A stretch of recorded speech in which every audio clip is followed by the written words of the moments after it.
everyone, welcome to my channel Rudy's The Legal World. Today we are covering the maximum possible topics of SEBI loader. So firstly we are moving ahead with regulation 4. तो यहाँ पे है principles under the LODR regulation 15. तो सबसे पहले बोला है regulation 4.1, 4.2 and 4.3. Regulation 4.1 में है on disclosure and transparency. Second में CoGo and minority protection, minority share holder protection, then responsibility of board of director and then ambiguity. तो सबसे पहले regulation 4.1 that talks about disclosure and transparency. उसमें we have to understand 4 things that information, dissemination, filing and letter and spirit. तो बोला है regulation 4.1 में कि जो लिस्टेड एंटाइटी है उसको फॉलोइंग प्रिंसिपल डिस्क्लोज करना है to stock exchange, website and other mode जो भी है. तो उसको क्या क्या डिस्क्लोजर्स देने हैं, इन्फॉर्मेशन क्या क्या देना है. तो भाई एप्लीकेबल अकाउंटिंग स्टैंडर्ड के हिसाब से देने हैं, मिसलीडिंग इन्फॉर्मेशन नहीं देने, एडिक्वेट एंड टाइमली इन्फॉर्मेशन देने की इन्फॉर्मेशन के बारे में. फिर डिसेमिनेशन ऑफ जो इन्फॉर्मेशन होगा जनरल पब्लिक को वो adequate, timely and accurate and simple language में होना चाहिए. For equal, timely and cost efficient manner में होना चाहिए. For equal, timely and cost efficient access to investors दो. जो डिसेमिनेशन चैनल है आपका, तो दो मतलब आपके जो डिसेमिनेशन चैनल है उसमें equal, timely and cost efficient access दो ना इन्वेस्टर्स को. कि आप लेट्स से बीएसई के वेबसाइट पे आप डिस्क्लोज करो तो इक्वल राइट होना चाहिए सबका कि वो जाके देख सके. फिर है फाइलिंग के बारे में 2 चीजें बोले कि कोई भी रेलेवेंट, आप सिर्फ जो रेलेवेंट इन्फॉर्मेशन है वो फाइल करो, जो इरेलेवेंट इन्फॉर्मेशन है वो मत फाइल करो. फिर अनदर चीज है कि भाई जो investment enable investors to track, ऐसी चीज फाइल करो हमको जो इनेबल करेगी इन्वेस्टर्स को to track performance of the listed entity. And then letter of spirit के बारे में टॉक्स अबाउट कि implement the accounting standard in letter and spirit in preparation of financial statement. तो जो फाइनेंशियल स्टेटमेंट आप बनाओगे तो अकाउंटिंग स्टैंडर्ड के हिसाब से बनाओ, उसके लेटर एंड स्पिरिट में बनाओ. And make disclosure and following obligation. जो भी डिस्क्लोजर दे रहे हो, फॉलोइंग ऑब्लिगेशन कर रहे हो, वो लेटर एंड स्पिरिट में करो.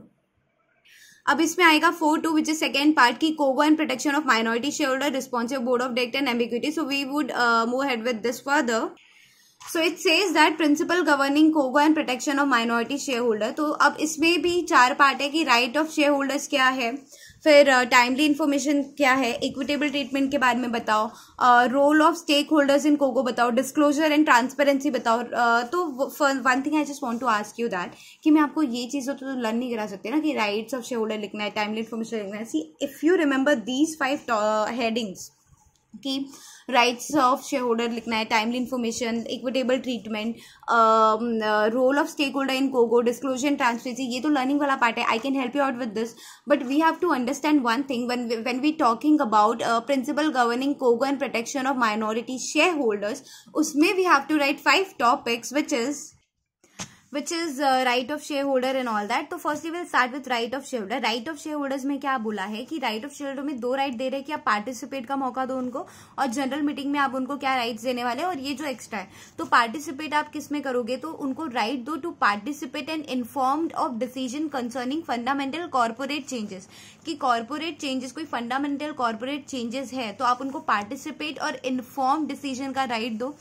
फिर आप उनको राइट दो कि कॉर्पोरेट गवर्नेंस डिसीजन की जो कोगो डिसीजन है उनमें भी शेयर होल्डर्स को राइट होना चाहिए कि उनको इन्फॉर्म्ड होना चाहिए वो बात का. जनरल मीटिंग के बारे में क्या बोला है कि जनरल मीटिंग में पार्टिसिपेट एंड वोट करने का मौका दो.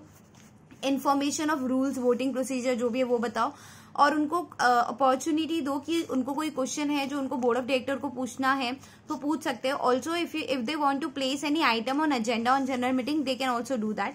That's their right. फिर ओनरशिप राइट है, ग्रीवेंस रिड्रेसल मैकेनिज्म का राइट है, and protection of minority share holders का राइट है. Now timely information. तो इसमें 3 चीजें याद रखनी है कि टाइमली इन्फॉर्मेशन दो उनको जनरल मीटिंग के बारे में कि जनरल मीटिंग कब होगी, कहाँ होगी, date, location, venue and all that. Capital structure में कोई चेंजेस कर रहे हो, कैपिटल स्ट्रक्चर जो आपका है, इक्विटी आप उसको बढ़ा रहे हो, कम कर रहे हो, कंसोलिडेट कर रहे हो, तो वो सारी चीजें उनको पता होनी चाहिए. राइट्स अटैच टू शेयर्स में उनको शेयर एक्वायर करने के पहले उस शेयर्स में क्या क्या राइट है उनको वो बताना आपका वो भी बताना जरूरी है. So right now what we are doing principle governing CoGo and protection of minority share holders. Under that we have done rights of share holders क्या है. Also we done timely information. Now we would do equitable treatment. अब इसको समझ के पढ़ोगे तो याद हो जाएगा, वरना नहीं याद होगा। इक्विटेबल ट्रीटमेंट के बारे में क्या बोला है कि लिस्टेड एंटिटी जो है वो इंश्योर करेगी कि वो इक्विटेबल ट्रीटमेंट दे रही है उसके हर एक शेयर होल्डर्स को in following manner. Minority share holder हो स्पेशली या फॉरेन शेयर होल्डर हो तो उनको स्पेशली जो उनके राइट्स अफेक्ट होते हैं तो उसको कंपनी को मेक श्योर करना है कि इक्विटेबल ट्रीटमेंट दे रही है, हर एक शेयर होल्डर्स को देना है। फॉरेन शेयर होल्डर है तो वोटिंग राइट फैसिलिटेट करो, पार्टिसिपेट करने का मौका दो उनको की कोगो डिसीजन में, that is corporate governance decision में। प्रोसीजर फॉर जनरल मीटिंग, कि जनरल मीटिंग के जो भी प्रोसीजर्स है उनको अलाउ करो equitable treatment.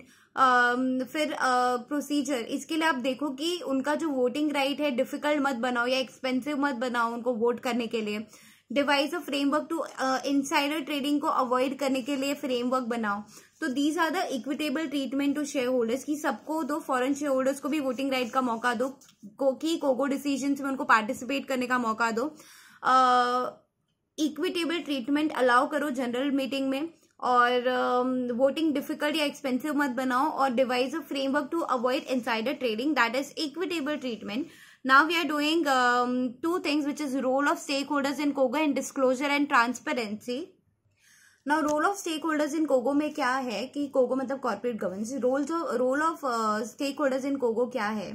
So firstly what we are doing, understand the question, we are doing principle governing COGO and protection of minority shareholders, कि कौन कौन से प्रिंसिपल है जो गवर्न करते हैं कॉर्पोरेट गवर्नेंस को and protection of minority share holders के लिए। तो हमने देखा राइट्स ऑफ शेयर होल्डर्स के बारे में we did saw, then we have got timely information, equitable treatment, then we saw about which is what role of stakeholders in COGO क्या है, disclosure and transparency. So this is about principle governing COGO, corporate governance.